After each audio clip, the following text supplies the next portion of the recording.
First duty meet 2024 కార్యక్రమాన్ని DGP శిఖా గోయల్ గారు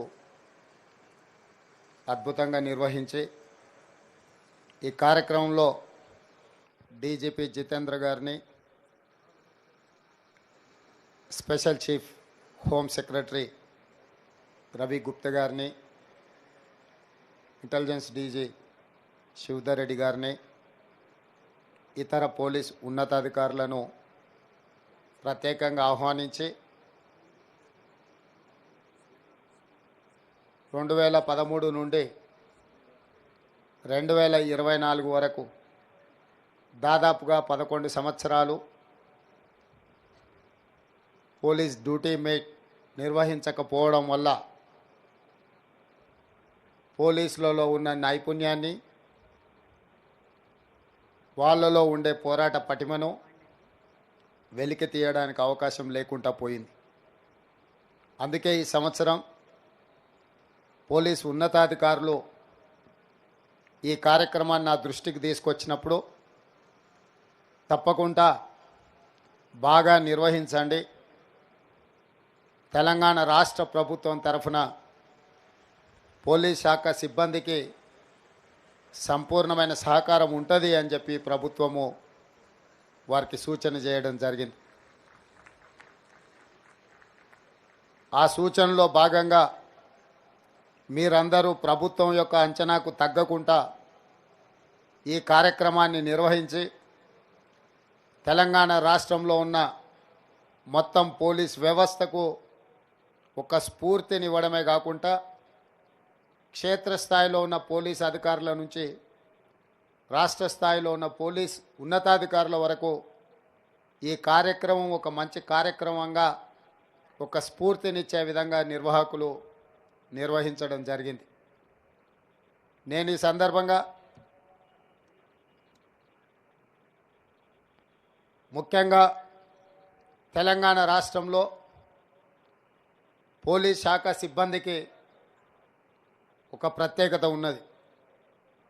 తెలంగాణ రాష్ట్ర సాధనలో కానిస్టేబుల్ కిష్టయ్య చేసిన త్యాగము ఇప్పటికీ 4 కోట్ల తెలంగాణ ప్రజలు ఎవరు మర్చిపోలేదు. పోలీసు ఉద్యోగం అనేది ఉద్యోగం కోసం చేసే, జీవనోపాధి కోసం చేపట్టే ఉద్యోగం అని నేను భావించను. నేను గతంలో పాస్అవుట్ పరేడ్కి వచ్చినప్పుడు కూడా చెప్పిన, పోలీసు ఉద్యోగం అనేది ఒక భావోద్వేగం. తెలంగాణ ప్రజలు ఎంతో నమ్మకంతో, విశ్వాసంతో తమ సమస్యల్ని పరిష్కరించే సాధనంగా, సంస్థగా పోలీసు శాఖను చూస్తారు.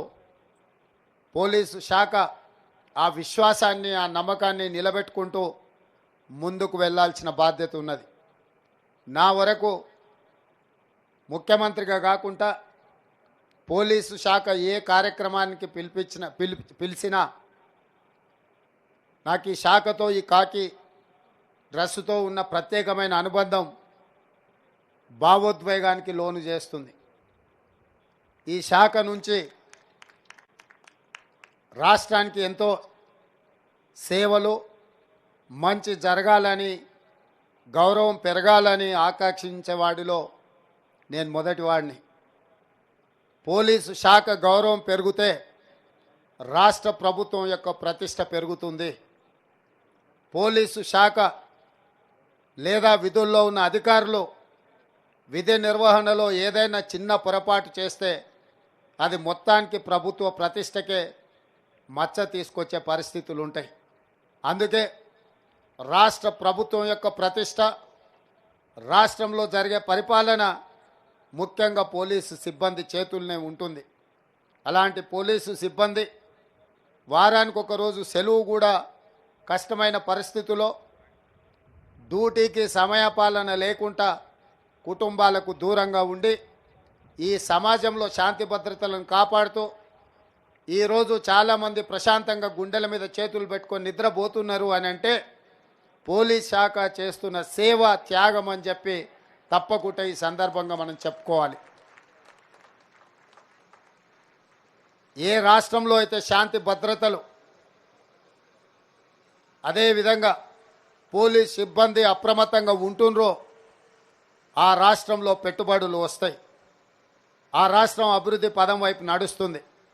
ఈరోజు హైదరాబాద్, సైబరాబాద్, రాచకొండ లేదా జిల్లాలలో ఉన్న పోలీస్ అధికారులు అద్భుతంగా తమ ఉద్యోగాలను నిర్వహిస్తూ బాధ్యతగా భావిస్తూ శాంతి భద్రతలను కాపాడుతున్నందుకే ఈరోజు ఈ హైదరాబాదు నగరం మహానగరంగా విస్తరించి జాతీయ అంతర్జాతీయ స్థాయిలో పెట్టుబడులు మన తెలంగాణ రాష్ట్రానికి రావడం, అంతర్జాతీయ నగరంగా హైదరాబాదు అభివృద్ధి చెందడానికి పోలీసు సిబ్బంది యొక్క సేవలు గణనీయం. పోలీస్ సిబ్బంది యొక్క సేవల వల్ల ఈ నగరానికి ఒక గొప్ప పేరు వచ్చింది. కోత్వాల్ రాజా బహదూర్ వెంకట్రామరెడ్డి గారి పేరుతో ఏర్పడ్డ ఈ సంస్థ ఈరోజు మీరందరూ ఈ ప్రభుత్వం మీద సంపూర్ణమైన విశ్వాసాన్ని పెట్టొచ్చు. మీ పోలీస్ సిబ్బంది యొక్క హోంగార్డు నుంచి డీజీపీ వరకు వివిధ హోదాలలో ఉన్న పోలీస్ శాఖ యొక్క సిబ్బంది సమస్యల్ని పరిష్కరించడానికి రాష్ట్ర ప్రభుత్వం సిద్ధంగా ఉన్నది. మీ సమస్యలు ఏమున్నా నా దృష్టికి తీసుకురండి. మీ వాడిగా, మీలో ఒకటిగా మీ సమస్యల్ని పరిష్కరించే బాధ్యత రాష్ట్ర ముఖ్యమంత్రిగా నేను తీసుకుంటానని చెప్పి ఈ సందర్భంగా పోలీస్ సిబ్బందికి నేను తెలియజేస్తున్నా. అదేవిధంగా పోలీస్ సిబ్బంది వాళ్ళ యొక్క విధి నిర్వహణలో కుటుంబం పట్ల, పిల్లల పట్ల పూర్తి సమయాన్ని కేటాయించకపోవడం వల్ల పిల్లల చదువుల పట్ల వాళ్ళు శ్రద్ధ చూపించాల్సినంత సమయం దొరకకపోవడం వల్ల జరుగుతున్న నష్టాన్ని, వాళ్ళు పడుతున్న కష్టాన్ని నేను చూశాను కల్లారా. అందుకే ఇక్కడే పక్కలే ఉండే గ్రే హాండ్స్లో యంగ్ ఇండియా పోలీస్ స్కూల్ 50 ఎకరాలలో ఏర్పాటు చేసి అద్భుతమైన అంతర్జాతీయ స్థాయి ప్రమాణాలు ఉన్న విద్యను పోలీస్ సిబ్బంది పిల్లలకు అందించాలన్న లక్ష్యంతో రాబోయే 21 తారీఖు రోజు 5th క్లాస్ నుంచి 12th క్లాస్ వరకు, అదేవిధంగా డిగ్రీ, ఇంజనీరింగ్, మెడికల్ కాలేజీలో కూడా అక్కడ ప్రారంభించాలన్న ఆలోచనతోటి పోలీస్ సిబ్బంది యొక్క పిల్లలకు నాణ్యమైన ప్రమాణమైన విద్యను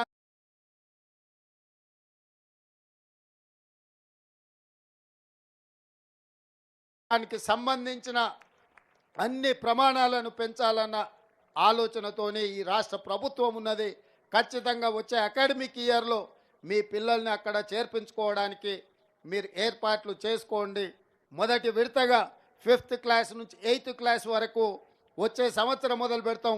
ఆ పై సంవత్సరం నుంచి పెంచుకుంటూ వెళ్ళి ఆ విధంగా 12th క్లాస్ వరకు, ఆ తర్వాత గ్రాడ్యుయేట్స్, ఆ తర్వాత ఇంజనీరింగ్ అండ్ మెడికల్ కాలేజీని కూడా అక్కడనే ప్రారంభించి మీ పిల్లలకు కావలసిన గొప్ప విద్యను అందించి గొప్ప పౌరులుగా తీర్చిదిద్దడానికి ఈ పోలీస్ సిబ్బందికి రాష్ట్ర ప్రభుత్వం తప్పకుండా సంపూర్ణంగా మీకు అండగా నిలబడుతుందని చెప్పి నేను ఈ సందర్భంగా తెలియజేయదలుచుకున్నా. అదేవిధంగా పోలీస్ డ్యూటీ మీట్లో సంబంధించి పథకాలు సాధిస్తే, కాగితం మీద శివధర్ రెడ్డి గారు ఏదో రాసిండ్రు, నాకు సరిగ్గా కనిపించడం లేదు, కానీ 5 లక్షల క్యాష్ రివార్డ్ ప్రథమ ప్లేస్కి ఇవ్వాలని, అదేవిధంగా సెకండ్ ప్లేస్కి 3 లక్షల రూపాయలు ఇవ్వాలని, అదేవిధంగా థర్డ్ ప్లేస్కి 1,50,000 రూపాయలు ఇవ్వాలి అని రాష్ట్ర ప్రభుత్వం నిర్ణయం తీసుకున్నది. ఈరోజు తెలంగాణ పోలీస్ డ్యూటీ మీట్లో రాణించిన వాళ్ళు నేషనల్ పోలీస్ మీట్లో కూడా రాణించాలి. నేషనల్ పోలీస్ డ్యూటీ మీట్లో తెలంగాణనే ఈ దేశానికి ఆదర్శంగా నిలబడాలి. ఖచ్చితంగా రాణించాలి. మీకు కావాల్సిన అన్ని విషయాలు రాష్ట్ర ప్రభుత్వం మీకు కల్పిస్తుంది. ఏ విషయంలో కూడా పోలీస్ సిబ్బంది లోటుగా భావించవలసిన అవసరం లేదు. రాష్ట్ర ప్రభుత్వం ఖచ్చితంగా మీకు కావలసిన ఏర్పాట్లను పర్యవేక్షిస్తుంది. ఆ విధంగా మీరు తెలంగాణ పోలీసులు దేశంలోనే మిగతా పోలీసులకు ఆదర్శంగా ఉండాలని చెప్తూ, అదేవిధంగా గతంలో ఉన్న నేరాలు ఇప్పుడు జరుగుతున్న నేరాలకు పొంతన లేకుండా పోయింది. నేరగాళ్ళ ఆలోచన పుంతలు దొక్కుతున్నది. వాటిని ఎదుర్కోవడానికి పోలీస్ సిబ్బంది కూడా అంతే నైపుణ్యంతో వ్యవహరించాలి. ఈరోజు ప్రధానంగా సమాజాన్ని పట్టి పీడిస్తున్న సమస్య డ్రగ్స్కు సంబంధించి మన ప్రభుత్వం తీసుకుంటున్న చర్యలు మీకు అందరికీ తెలుసు. టీజీ న్యాప్ని ఏర్పాటు చేసి ఒక డీజీపీ స్థాయి అధికారిని అక్కడ నియమించి వందలాది మంది సిబ్బందినిచ్చి కావలసిన నిధులు ఇచ్చి తెలంగాణ రాష్ట్రంలో తండాలలో గూడాల నుంచి మొదలు పెడితే మారుమూల పల్లెలే కాదు, నగరంలో లేదా హైదరాబాద్ లాంటి నగరంలో ఎలాంటి చీమ చిటుక్కుమన్నా డ్రగ్స్ రిలేటెడ్ కేసెస్ ఎవరున్నా ఎంత వారున్నా తీసుకొచ్చి లోపలేయండి అని చెప్పి వాళ్ళకి స్వేచ్ఛనిచ్చి కావలసిన అన్ని వసతులను ఏర్పాటు చేసినాం. ఈరోజు మీ ద్వారా తెలంగాణ నలుమూలలు ఉన్న పోలీస్ శాఖ సిబ్బందికి నా విజ్ఞప్తి ఒక్కటే. ఈరోజు తెలంగాణ ప్రాంతంలో గంజాయి పండించేది తక్కువనే ఉండొచ్చు, కానీ ఆంధ్ర ఒరిస్సా బార్డర్ నుంచి వేలాది కేజీల గంజాయి మన నగరానికి రవాణా అవుతున్నది. నగరానికి రావాలంటే జిల్లాలను దాటుకొని రావాలి. జిల్లాలలో ఉన్న పోలీస్ సిబ్బంది అప్రమత్తంగా ఉండి ఖచ్చితంగా ఈ గంజాయి మహమ్మారిని మనం అడ్డుకోవాల్సిన అవసరం ఉన్నది. ఈరోజు మనం ఎంత కష్టపడ్డా, ఏ స్థాయికి వచ్చినా, ఎంత ఉన్నత శిఖరాలకు చేరుకున్నా మన పిల్లలు వ్యసనాలకు బానిసలైతే, మన పిల్లలు తప్పుదోవ పడితే, మన పిల్లలు ఇలాంటి వ్యసనాలకు లోనైతే తల్లిదండ్రుల యొక్క బాధ ఏ విధంగా ఉంటుందో మీరు సొంతంగా ఆలోచన చేయండి. ఇతర విషయాలలో ఎలా ఉన్నా డ్రగ్స్కు సంబంధించి, గంజాయికి సంబంధించి, మాదక ద్రవ్యాలకు సంబంధించి పోలీస్ సిబ్బంది ఎమరుపాటున ఉండడానికి వీల్లేదు. మీరందరూ వాళ్ళ పట్ల కఠినంగా వ్యవహరించాలి, అలాంటి వాళ్ళను శిక్షించాలి అని చెప్పి ఈ వేదిక మీద నుంచి మీ అందరికీ నేను సూచన చేస్తున్నా. అదేవిధంగా సైబర్ క్రైమ్, తెలియని తనమో ఏదో ఒకటి వచ్చింది అని మన మొబైల్లో ఏదో ఒక యాప్ను ఓపెన్ చేసో లేదో ఏదో చూడడానికి పోతే ఏదో అయ్యి మన బ్యాంకులో ఉండే నగదు మొత్తం ఇతర ఖాతాలకు బదిలీ అయ్యే కేసులు రోజు విపరీతంగా చూస్తున్నాం. మా దగ్గర వచ్చి ఫిర్యాదు చేసే వాళ్ళకంటే పోలీసు దృష్టిలోకి రాని ఫిర్యాదు చేయని కేసులు కూడా చాలా ఉన్నాయి. అందుకే ఈరోజు సైబర్ క్రైమ్ని కూడా మనం ప్రత్యేక విభాగంగా ఏర్పాటు చేసి ఈ సైబర్ క్రైమ్ కూడా డీజీపీ స్థాయి ఉన్నత అధికారి శిఖా గోయల్ గారిని నియమించి ఈరోజు దేశంలోనే సైబర్ క్రైమ్లో మనకు ప్రథమ అవార్డు, ఈ కేసుల్ని పరిష్కరించడంలో దేశంలోనే మనకు ప్రథమ అవార్డు వచ్చింది. కేంద్ర హోంశాఖ మంత్రి అమిత్ షా గారు మన డీజీపీ శిఖా గోయల్ గారికి మెడల్ అందించినప్పుడు తెలంగాణ రాష్ట్ర పోలీసుల యొక్క ప్రతిష్ట పెరిగింది. కాబట్టి ఈరోజు సైబర్ క్రైమ్లో జరుగుతున్న నేరాలను నియంత్రించడమే కాకుండా అవగాహన కల్పించాల్సిన బాధ్యత మన సైబర్ క్రైమ్ పోలీస్ అధికారుల మీద ఉన్నది. చాలామంది తెలిసి తెలవకుండా ఇందులో పడుతున్నారు. కాబట్టి అవగాహన కల్పించడానికి పూర్తి స్థాయిలో ఈరోజు మనం నిర్ణయాలు తీసుకోవాల్సిన అవసరం ఉన్నది. అందుకే నేను ఈ మధ్యకాలంలో ఒక నిబంధన పెట్టిన, కొత్త సినిమా వచ్చినప్పుడు సినిమా ప్రముఖులు సినిమా టికెట్ ధర పెంచుకోవడానికి ప్రభుత్వం దగ్గరికి ప్రత్యేకంగా అనుమతి కోసం వస్తున్నారు. నేను డీజీపీ రవి గుప్తా గారికి ఆదేశాలు ఇచ్చిన, ఎవరైతే సైబర్ క్రైమ్ను నియంత్రించడానికి, అదేవిధంగా డ్రగ్స్ను నియంత్రించడానికి ప్రత్యేకమైన వీడియోలు, ప్రత్యేకమైన స్క్రిప్ట్స్ వేసి పోలీసు డిపార్ట్మెంట్కు అండగా నిలబడితేనే వాళ్ళకి ఆ మినహాయింపు ఇద్దాం. లేకపోతే ఎంతటి వారైనా, ఏ హీరో అయినా వాళ్లకు ప్రత్యేకమైన మినహాయింపులు ఇవ్వద్దు అని మన అధికారులకు చెప్పిన. వాళ్ళు కూడా ఈ విషయంలో సామాజిక బాధ్యతగా భావించి ఈ సైబర్ క్రైమ్ నియంత్రణలో, అదేవిధంగా ఈ డ్రగ్స్ మహమ్మారిని నిలువరించడంలో వారు కూడా ముందుకొచ్చి ప్రచారం కల్పించి ప్రజలకు అవగాహన కల్పించాల్సిన బాధ్యత, సామాజిక బాధ్యత వాళ్ళ మీద ఉన్నది. వాళ్ళు కూడా ముందుకు రావాలని ఈ సందర్భంగా వారికి నేను విజ్ఞప్తి చేస్తున్నా. ఎందుకంటే సైబర్ క్రైమ్ కానీ, డ్రగ్స్ కానీ, ఇతర నేరాలకు సంబంధించి గుడ్ టచ్, బ్యాడ్ టచ్ గురించి కూడా అవగాహన కల్పించినప్పుడే మన పిల్లలకు తెలుస్తుంది ఈ వైపు పోకూడదు. ఒకవేళ వెళ్తే జీవితాలు ఏ విధంగా నాశనం కాబోతున్నాయో వారికి వివరించాల్సిన బాధ్యత మన మీద ఉన్నది. అయినా కూడా కొంతమంది వ్యసనాల వైపు దారి మళ్ళినప్పుడు పోలీస్ వ్యవస్థ కఠినంగా వ్యవహరించాలి. కంప్లీట్గా ప్రక్షాళన చేసి నూతనంగా చైర్పర్సన్ అండ్ మెంబర్స్ నియమించి గతంలో 10 సంవత్సరాల నుంచి వాయిదాలు పడుతున్న అన్ని ప్రభుత్వ ఉద్యోగ ఖాళీలను పూర్తి స్థాయిలో మనము ఈరోజు నియామకాలకు చేపట్టినాం. పోలీస్ కమిషనరేట్ నుంచి కూడా, పోలీస్ శాఖ నుంచి కూడా దాదాపుగా 15,000 మంది నూతన పోలీసులను మన ప్రభుత్వం వచ్చినాక నియామక పత్రాలు అందించడం జరిగింది. పారామెడికల్ నుంచి మొదలు పెడితే సింగరేణి సిబ్బంది వరకు ఈరోజు అన్ని రకాల పోటీ పరీక్షలను నిర్వహించి ఈరోజు నిరుద్యోగులకు ఉద్యోగ అవకాశాలు కల్పించడం ద్వారా వాళ్ళకు ఒక విశ్వాసాన్ని ప్రభుత్వం పట్ల కల్పించడం. మొన్నటికి మొన్న మీకు అందరికీ తెలుసు, ఇంజనీర్లకు సంబంధించి 1637 పోస్టులను 7 ఏళ్ళు ఖాళీగా ఉంటే భర్తీ చేయడం జరిగింది. ఇదే కాదు, 2017లో ఒక్కసారి డిఎస్సి నోటిఫికేషన్ ఇచ్చి గత ప్రభుత్వాలు మళ్ళీ నియామకాలు చేపట్టకపోతే 65 రోజుల్లోనే 11,067 డిఎస్సి టీచర్ల నియామకాలు చేపట్టడం ద్వారా గ్రామీణ ప్రాంతాలలో ఉన్న విద్యార్థులకు విద్యార్థినులకు విద్యను అందించాలన్న లక్ష్యంతో డిఎస్సి నోటిఫికేషన్ ఇచ్చి వాళ్ళ నియామక పత్రాలు అందజేయడం జరిగింది ఎల్బీ స్టేడియంలో.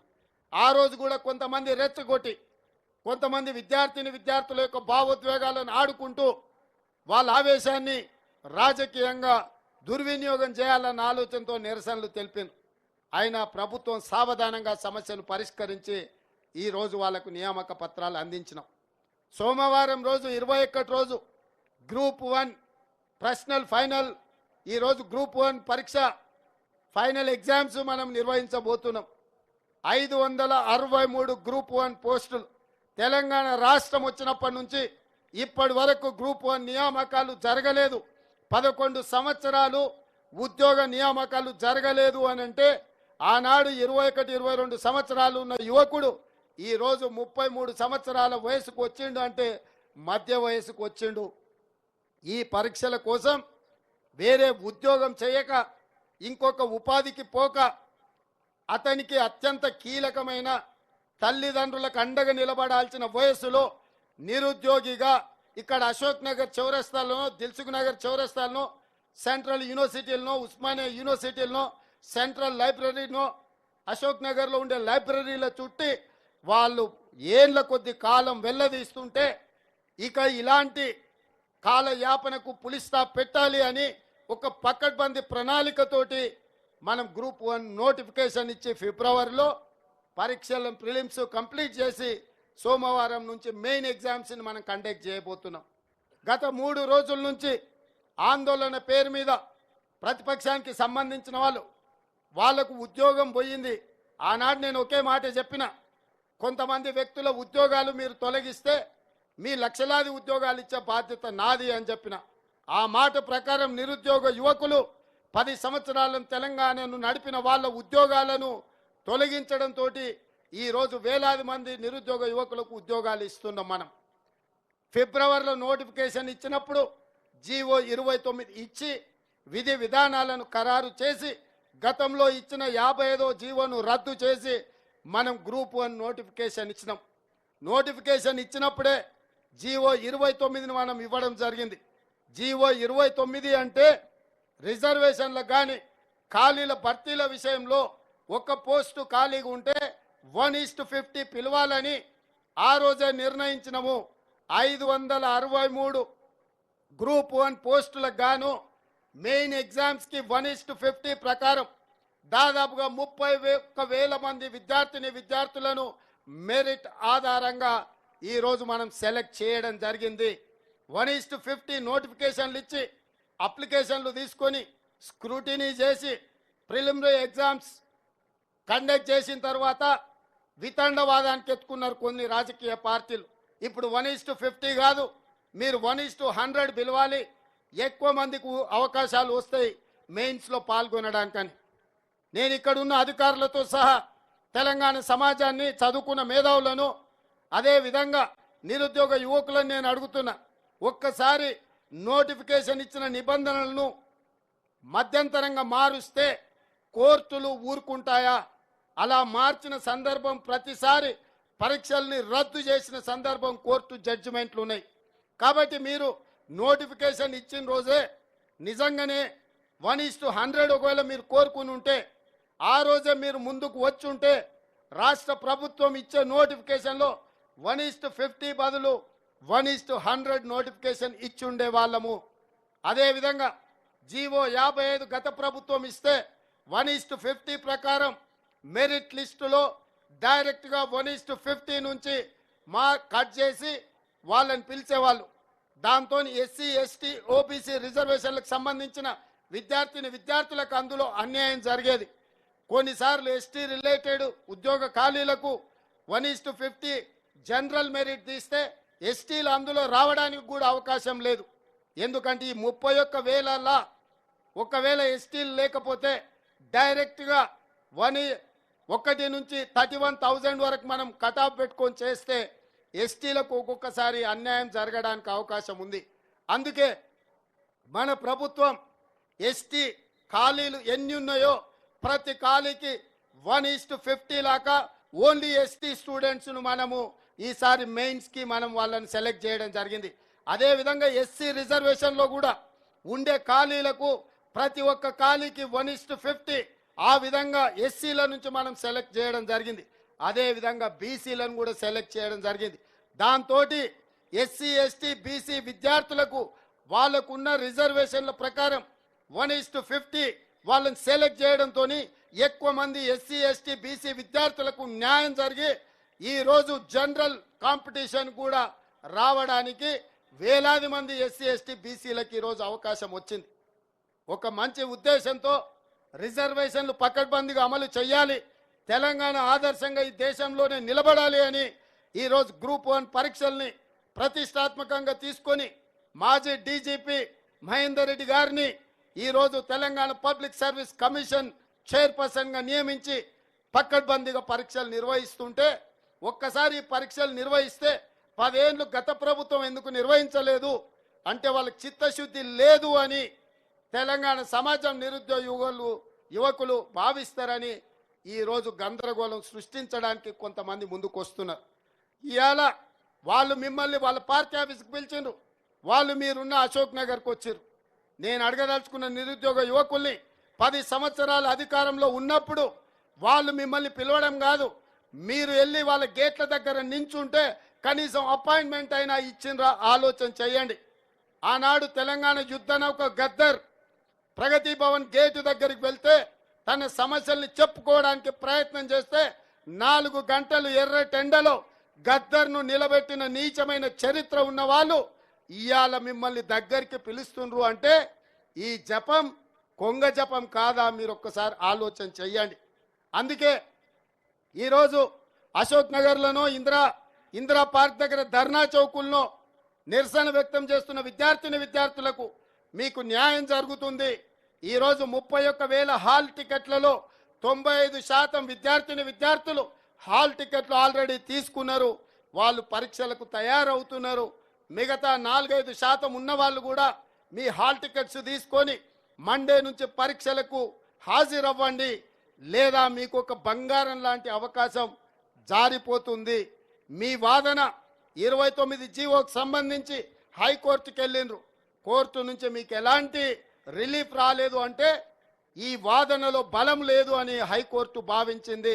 అదేవిధంగా క్వశ్చన్ బ్యాంక్ విషయంలో కూడా హైకోర్టుకి వెళ్ళిండ్రు కొంతమంది విద్యార్థులు.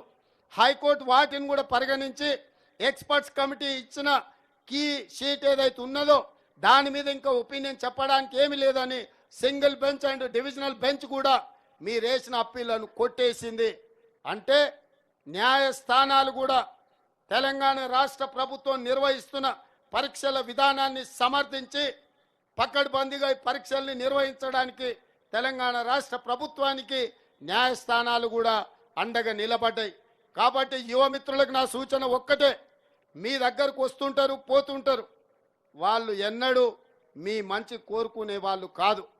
మీ భావోద్వేగాలతోనే ఆనాడు కానిస్టేబుల్ కిష్టే లాంటి వాళ్ళు కావచ్చు, శ్రీకాంతాచారి కావచ్చు, వేణుగోపాల్ రెడ్డి కావచ్చు, ఈశాన్ రెడ్డి కావచ్చు, యాదయ్య కావచ్చు, లేదా యాదిరెడ్డి కావచ్చు, వీళ్ళందరినీ ఇట్లానే ఉసిగొలిపి వాళ్ళ ప్రాణాలను బలి తీసుకొని వాళ్ళు వేదికలెక్కిండ్రు, రాజకీయాలలో ఉన్నత పదవులకు రాణించిండ్రు. ఆ తర్వాత వెనక్కి తిరిగి చూడలేదు, ఆ కుటుంబాల మంచి చెడు ఆలోచన చేయలేరు. అందుకే ఈరోజు వాళ్ళ ఉచ్చులో పడకండి విద్యార్థులారా. ఈ ప్రభుత్వం మీ సమస్యలు పరిష్కరించడానికి ఉంది. గత 10 సంవత్సరాలు మీరు పరీక్షలు నిర్వహించండి అని ఆందోళన చేసిండ్రు. ఇవాళ మీ అన్నగా నేను పరీక్షలు నిర్వహిస్తుంటే వద్దని ఆందోళన చేస్తున్నారు. ఒక్కసారి ఆలోచన చెయ్యండి. ఈ పరీక్షలు నిర్వహించడం ద్వారా నాకేమైనా ఉద్యోగం వచ్చేది ఉందా, లేదా నా కుటుంబానికి ఏమైనా లాభం చేకూరేది ఉందా? ఇవాళ గ్రామీణ ప్రాంతాలలో చదువుకున్న పీజీ పిహెచ్డి చదివిన పేద విద్యార్థులకు మీ తల్లిదండ్రులు కష్టపడి రూపాయి కూడబెట్టి మిమ్మల్ని ఈ ఉన్నత స్థాయికి తీసుకొచ్చిండ్రు. మీరు పోటీ పరీక్షల్లో పోటీ పడండి, ఈ ఉద్యోగాలను కొట్టండి, ఈ మంచి పౌరులుగా ఈ దేశంలో గుర్తింపు పొందండి. మీకు అవకాశాలు ఇవ్వడం కోసమే పరీక్షలు నిర్వహిస్తున్నా. ఏ పరీక్షలు నిర్వహించకపోతే నాకు కూడా హాయ్. కానీ బాధ్యత కలిగిన ముఖ్యమంత్రిగా ఈ పరీక్షలు నిర్వహించడం ద్వారా నిరుద్యోగ యువకులకు పరీక్షల కోసం సంవత్సరాల కొద్ది కాలయాపన చేసి ఇతర వ్యాపకాలకు ఇతర ఉద్యోగాలకు పోకుండా నిరీక్ష చేస్తున్న వాళ్లకు పరీక్షల్ని పూర్తి చేయడం ద్వారా ఉద్యోగాలు వచ్చిన వాళ్ళకు ఉద్యోగాలు వస్తాయి, రాని వాళ్ళు ఇతర ఉద్యోగాలు వెతుక్కుంటూ జీవితంలో స్థిరపడాలన్నది ప్రభుత్వం యొక్క ఆలోచన. అందుకే దయచేసి ఆందోళన విరమించండి, అపోహలకు దూరంగా జరగండి. ఈ అపోహల సంఘం మీ జీవితాలతో చెలగాటమాడి వాళ్ళ రాజకీయ భవిష్యత్తును నిర్మించుకోవాలనుకుంటున్నారు. వాళ్ళు గతంలో ఏమి చేసిండ్రో ఒక్కసారి వాళ్ళ చరిత్రను నెమరు వేసుకోండి. గతంలో భావోద్వేగానికి లోనైన చనిపోయిన ఉస్మానియా కాకతీయ యూనివర్సిటీల పిల్లల్ని వాళ్ళ తల్లిదండ్రులను కలవండి. వీళ్ళు ఎలాంటి దుర్మార్గులో వాళ్ళ పిల్లల జీవితాలతో ఎట్లా చెలగాటమాడినరో వాళ్ళ తల్లిదండ్రులే మీకు చెప్తారు. అందుకే పోలీస్ సిబ్బంది కూడా ఇవన్నీ వివరాలు ఈ వేదిక మీద చెప్పడానికి ప్రధానమైన కారణం, వాళ్ళ ఆందోళన చేస్తున్నప్పుడు వాళ్ళ పట్ల మర్యాదపూర్వకంగా వ్యవహరించండి. వాళ్ళు మన పిల్లలే, ఒక భావోద్వేగంలో ఉన్నారు. వాళ్ళ మీద లాఠీ చార్జ్ చేయాల్సిన అవసరం లేదు, వాళ్ళని ఇబ్బంది పెట్టాల్సిన అవసరం లేదు, వాళ్ళ మీద కేసులు పెట్టాల్సిన అవసరం లేదు. ఒకవేళ మీరు కేసులు